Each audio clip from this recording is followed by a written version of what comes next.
హైదరాబాద్ లో రేషన్ కార్డుల పంపిణీలో తీవ్ర గందరగోళం నెలకొంది. మంత్రి పొన్నం మాట్లాడుతుండగా బీఆర్ఎస్ కార్పొరేటర్లు ఆయన్ని అడ్డుకున్నారు. బీఆర్ఎస్ కార్పొరేటర్లపై మంత్రి పొన్నం, ఎమ్మెల్యే దానం తీవ్ర ఆగ్రహం వ్యక్తం చేశారు. బీఆర్ఎస్ కార్పొరేటర్లు తమాషాలు చేస్తున్నారంటూ దానం మండిపడ్డారు. మంత్రి పొన్నం స్పీచ్ ని అడ్డుకున్నారు బీఆర్ఎస్ ఎమ్మెల్సీ దాసోజు శ్రవణ్.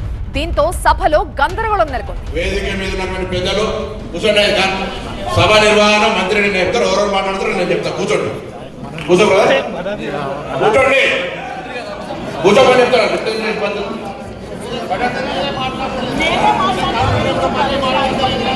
ఎప్పుడు అన్ని సమయాల్లో రాజకీయం పనికిరాదు. కూర్చోండి. అదే చెప్తా, మంచి ఎప్పుడు వినాలి అన్న చూస్తున్నాడు. అడగాలి.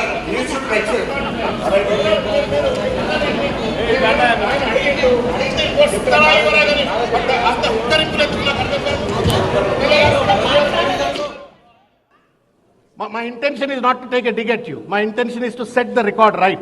Because వాళ్ళకి ఏమనిపిస్తుంది, 10 ఏళ్లలో ఏం కార్డు రాలేదు కదా అనుకుంటారు కదా. అదే చెప్తున్నా, ఆయన వారు ఏదో చెప్పబోతుంటే వారికి చెప్తున్నా, మీరు చెప్పాలి, అందుకే చెప్తున్నా.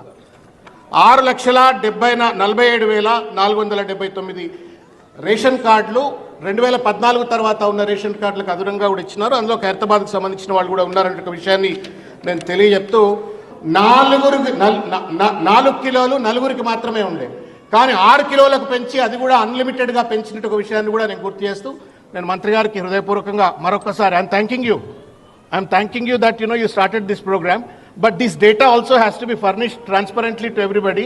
And my humble submission to the collector garu and then commissioner garu, let's not distort the facts. గత ప్రభుత్వం కూడా 6 లక్షలు ఇచ్చింది, ఇవ్వలేదు అని అంటే పాపం వాళ్ళు ఏదో తప్పు అనుకుంటారు, మీడియాలో కూడా ఎట్లా రాసుకుంటారు. So will get in to that the falsehood. దయచేసి మిస్ఇన్ఫర్మేషన్ స్ప్రెడ్ చేయొద్దు అని చెప్పి నేను విజ్ఞప్తి చేస్తా ఉన్నాను.